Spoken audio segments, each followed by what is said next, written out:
Depression and Ayurveda. तो सबसे पहली बात कि डिप्रेशन क्या होता है। तो डिप्रेशन इन शॉर्ट में ये है कि बार बार आपका मूड स्विंग होना, आपको चीज़ें समझ नहीं आना, आपका कॉन्फिडेंस हमेशा लो रहना, ये एक तरह से डिप्रेशन है। अब डिप्रेशन का आयुर्वेद से क्या कनेक्शन है। तो आयुर्वेद में शारीरिक और मानसिक व्याधि करके दो कैटेगराइज किया गया है।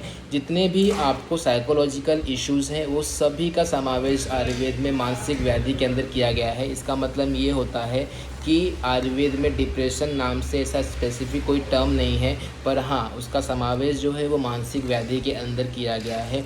मॉडर्न पैथी और आयुर्वेद पैथी दोनों का ट्रीटमेंट वाइज हर चीज़ें अलग होती है, पर आयुर्वेद में डिप्रेशन को कैसे ट्रीट करना है इसको हम जानेंगे। सबसे पहली बात, हमारा जो शरीर है उसके अंदर 3 गुण होते हैं, सत्व, रज और तम। और हमारे बॉडी के अंदर ही 3 दोष होते हैं जिसे हम बोलते हैं वात, पित्त और कफ। तो आपकी बॉडी के अंदर कौन सा दोष प्रकोपित होता है, कौन सा दोष बढ़ता है, और आपके बॉडी के अंदर सत्व, रज और तम ये 3 गुण होते हैं। जिसमें से सत्व गुण के जो व्यक्ति होते हैं उनका नेचर होता है कि वो काफ़ी ज़्यादा शांत स्वभाव के होते हैं और वो लोगों की हमेशा हेल्प करना, लोगों का भलाई करना, समाज सेवा करना, लोगों के बीच में बैठना, उसके बाद पूजा पाठ करना, भक्ति भाव रखना, लोग उनकी बुराई चाहते भी हैं फिर भी वो दूसरे का बुरा नहीं करते, ऐसे मानसिकता वाले सत्व गुण के व्यक्ति होते हैं जो भी कभी भी मांस, मदिरा आदि किसी तरह का सेवन नहीं करते। पर रज और तम मतलब होता है कि जो व्यक्ति हमेशा मांस, मदिरा आदि का सेवन करता है, जिसका मन हमेशा भ्रमित होता है और जो हमेशा ही गुस्सा करता है, किसी किसी बात पे भी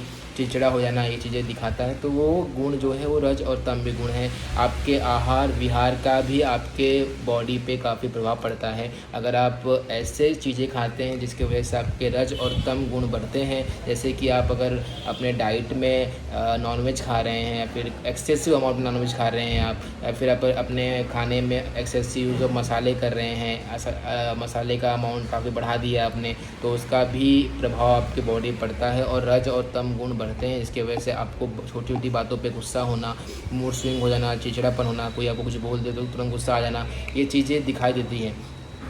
तो आयुर्वेद क्या बोलता है कि आपके अंदर अगर कोई भी वात, पित्त, कफ इनमें से कोई भी दोष अकेले या फिर साथ में मिलके अगर बढ़ता है और वो 3 गुण में से रज और तम किसी भी गुण को प्रभावित कर देता है, तो हमारे बॉडी के अंदर मनोवाही इंद्रियां होती हैं जिसकी वजह से वो मन पे इफ़ेक्ट करता है और फिर आपको चीज़ें समझ नहीं आती कि मेरे साथ क्या हो रहा है। आपको हमेशा ऐसा लगेगा कि मेरा जो बॉडी है वो काफ़ी वीक हो गया है, मेरे अंदर कॉन्फिडेंस नहीं है, मैं 10 लोगों बीच में खड़े होकर कुछ बोल नहीं सकता, ये क्या बोलेंगे, वो क्या बोलेंगे, आपको ये चीज़ें हमेशा आपके माइंड में रहेगी, आप खुद को डीमोटिवेट फील करेंगे। ये सब जो भी गुण आपके हैं ये सब रज और तम बढ़ने की वजह से हो रहा है। जिस दिन ये रज और तम के गुण कम होना शुरू हो जाएंगे वैसे वैसे ही आपका डिप्रेशन का स्टेट भी धीरे धीरे कम होना शुरू हो जाएगा।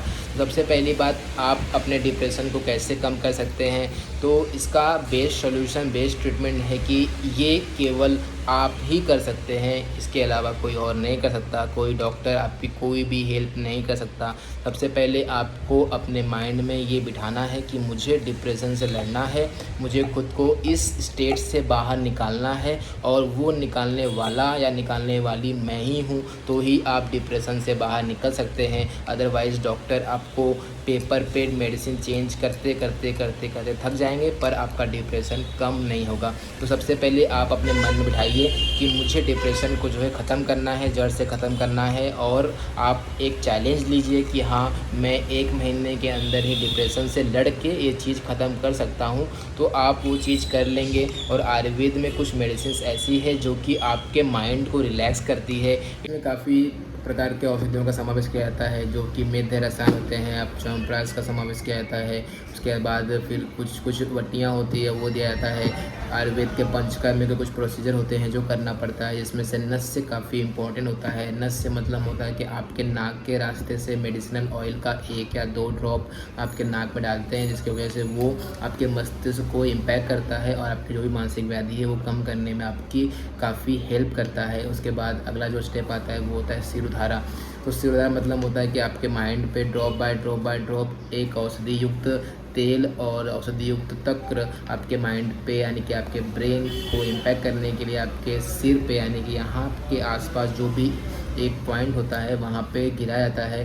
गिराने के बाद धीरे धीरे आपके माइंड को रिकवरी स्टेट होती है और उसका इम्पैक्ट बॉडी पे काफ़ी अच्छा पड़ता है और डिप्रेशन से लड़ने में काफ़ी हद तक हेल्प होती है। उसके बाद अगला जो स्टेप है वो है आपका खुद को मोटिवेट करना कि मैं डिप्रेशन से लड़ सकता हूँ या लड़ सकती हूँ, मैं इससे बाहर निकल सकता हूँ, क्योंकि ये एक तरह से किसी तरह की बीमारी नहीं है, ये एक तरह से अवस्था है जिससे आप दूर कर सकते हैं। तो आप जितना हो सके रज और तम गुण को कम करने की कोशिश करें। कम करने के लिए आप नॉनवेज को पूरी तरह से छोड़ दीजिए, जो मसाले वगैरह खाते हैं वो कम कीजिए। ये सब करने से आपके तम और रज गुण जो है वो कम हो जाएंगे। उसके बाद आप थोड़ा सा दान धर्म जो करते हैं वो कीजिए, यज्ञ हवन कराइए, पूजा पाठ में बिलीव कीजिए। ये सब करने से आपके सत्व गुण बढ़ेंगे, आपके माइंड को कामनेस मिलेगी, माइंड शांत रहेगा, आपका जो माइंड यहाँ वहाँ भटकता है वो कम हो जाएगा, क्योंकि सत्व गुण आपके बॉडी के अंदर बढ़ जाएगा, आपके माइंड में बढ़ जाएगा। तो बाकी दोष जो है वो पंचकर्म से निकल जाएंगे।